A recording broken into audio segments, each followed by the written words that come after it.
Bonjour, je vais vous parler aujourd'hui de la perversion narcissique cachée.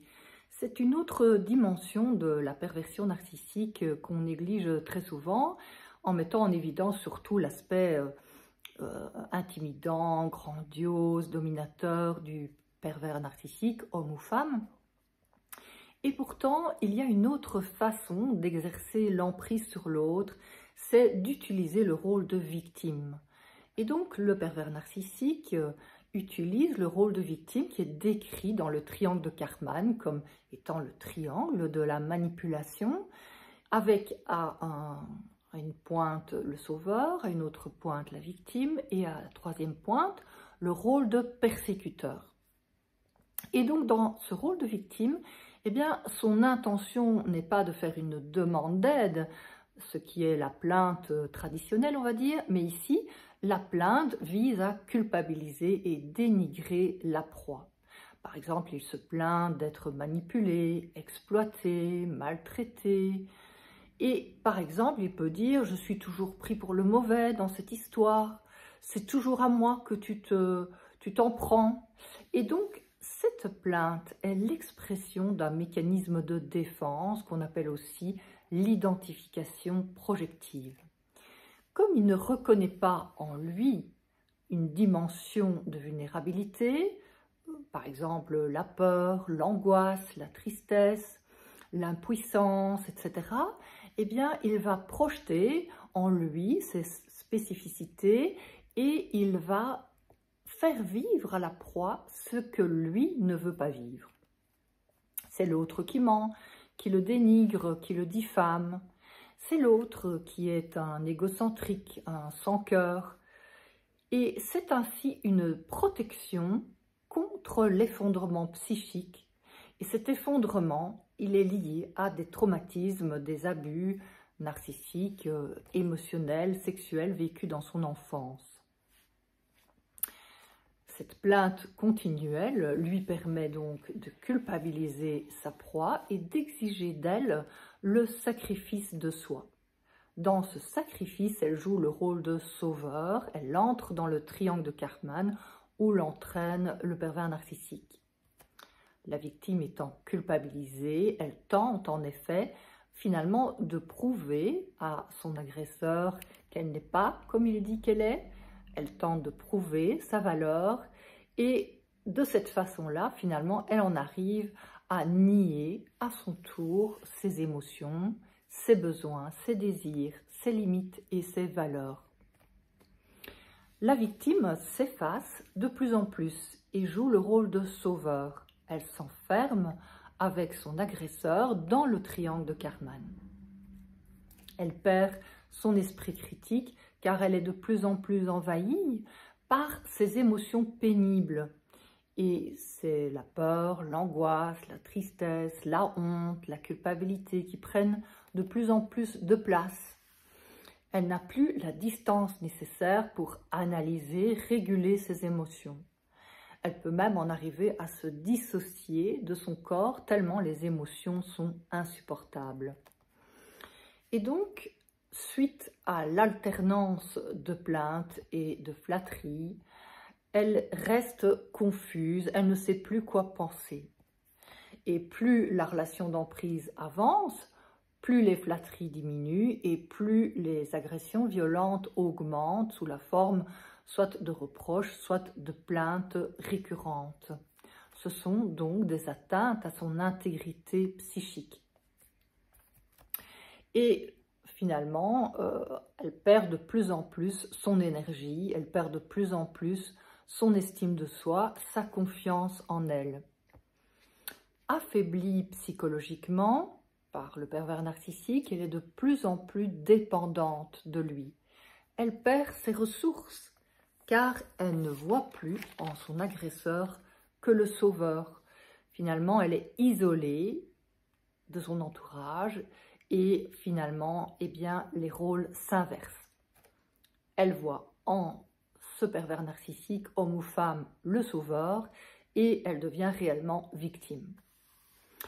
Elle a un vécu de victime qu'on appelle le stress post-traumatique, c'est-à-dire finalement des angoisses de plus en plus envahissante, avec des réveils nocturnes, des manifestations somatiques de l'angoisse, un réel évitement de tout ce qui évoque, et évidemment les violences, une image négative de soi, du monde, des perturbations de sa physiologie, par exemple la perte de la concentration, de la mémoire, il y a des réactions de sursaut, et donc de plus en plus d'états d'hypervigilance, ou bien au contraire une hypoactivation de son système nerveux où elle est complètement dissociée, fouillant dans le sommeil, dans la dépression, dans la dépersonnalisation même.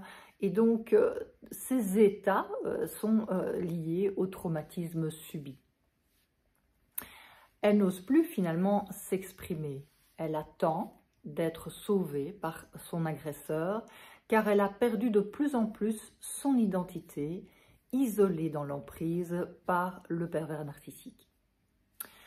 Le pervers narcissique a adopté en effet les mêmes techniques de manipulation vis-à-vis de l'entourage qui s'est laissé manipuler.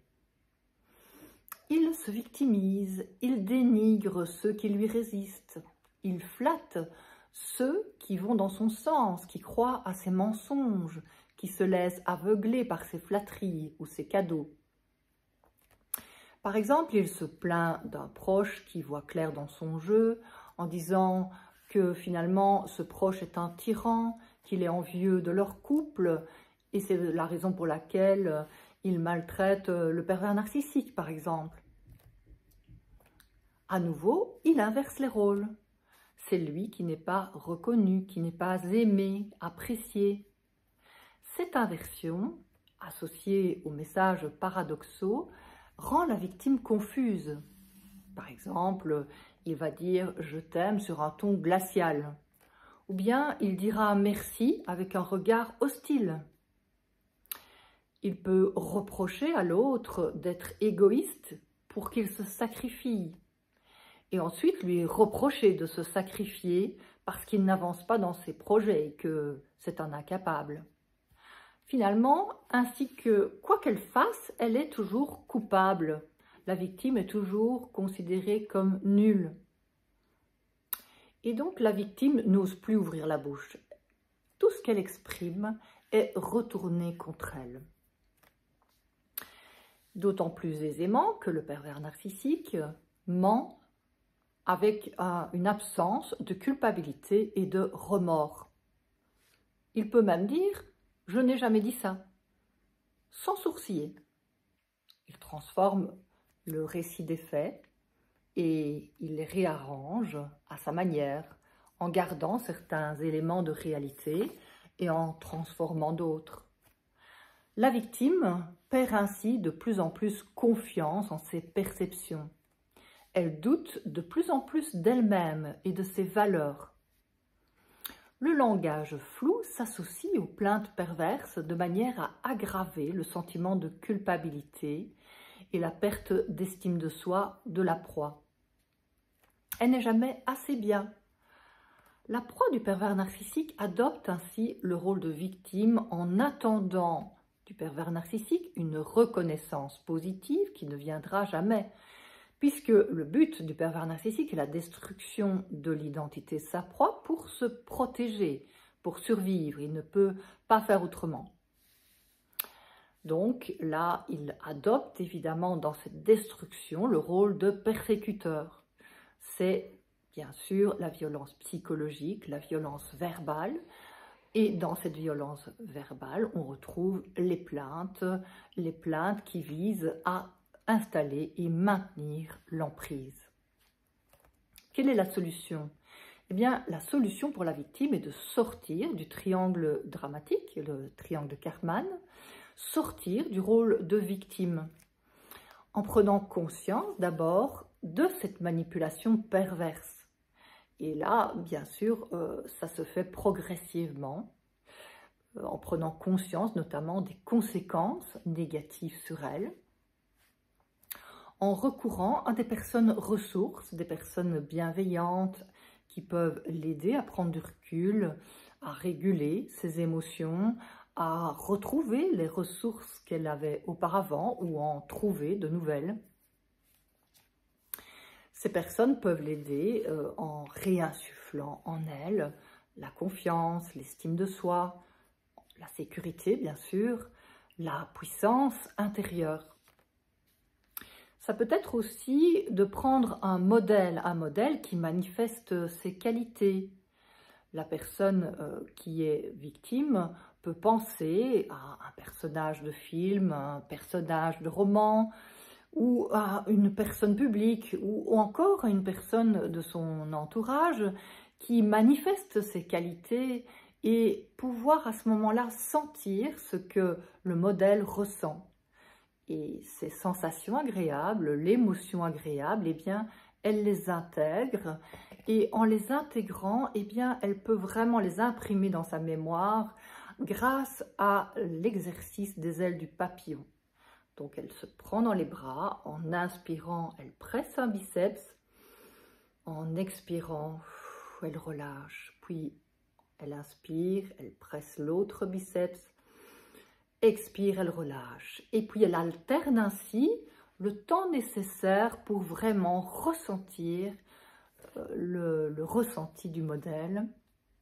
Elle peut faire la même chose également avec des souvenirs où elle a déjà pu ressentir ses qualités, ses capacités qu'elle a perdues. C'est utiliser ces ressources pour pouvoir finalement poser des limites, dire non à son agresseur et se distancier du pervers narcissique. Parce que s'il ne se remet pas en question, s'il ne prend pas la responsabilité finalement de prendre conscience de ses émotions, de ses besoins, de ses traumatismes, eh bien, la victime ne peut pas le sauver. Et donc, s'il y a un refus de toute remise en question, la seule solution, eh bien, c'est de fuir.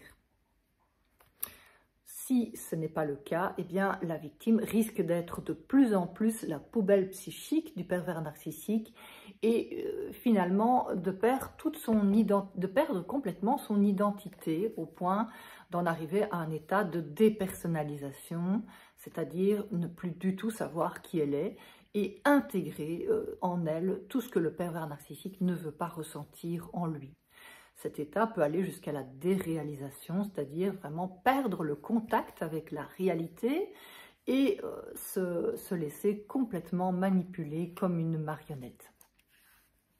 Donc, si elle se laisse aller dans ce triangle de Karpman, eh bien, elle risque d'évoluer vers la dépression, le burn-out, être de plus en plus dans ce sentiment de culpabilité, cette mésestime de soi, et en arriver au suicide. Et donc là, c'est vraiment très important de prendre conscience de la dangerosité de la situation et de mobiliser des ressources internes ou externes.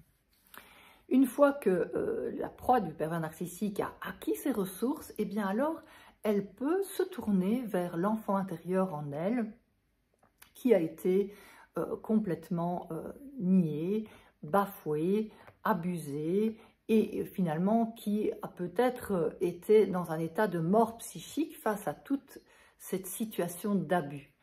Et donc la personne, quand elle a acquis ses ressources dans son adulte intérieur, elle est dans un état de sécurité. Et avec cet état de sécurité, ses ressources, elle peut retourner vers l'enfant intérieur blessé, dans cet état de mort psychique, et lui transmettre cette sécurité, ses ressources, lui transmettre ses capacités pour transformer cet état de stress chronique que l'enfant intérieur subit et ainsi retrouver ses capacités, sa sécurité, un état d'apaisement. Dans cet état d'apaisement, l'adulte et l'enfant ne font plus qu'un. Et la personne peut retrouver un sentiment d'unité intérieure qui est finalement le système nerveux parasympathique ventral. L'état ventral est la facette du système nerveux qui correspond à l'état de sécurité, un état d'apaisement où la personne est dans la confiance, l'estime de soi, où elle est capable à nouveau de s'aimer de prendre soin de ses besoins, donc prendre soin de l'enfant intérieur en elle.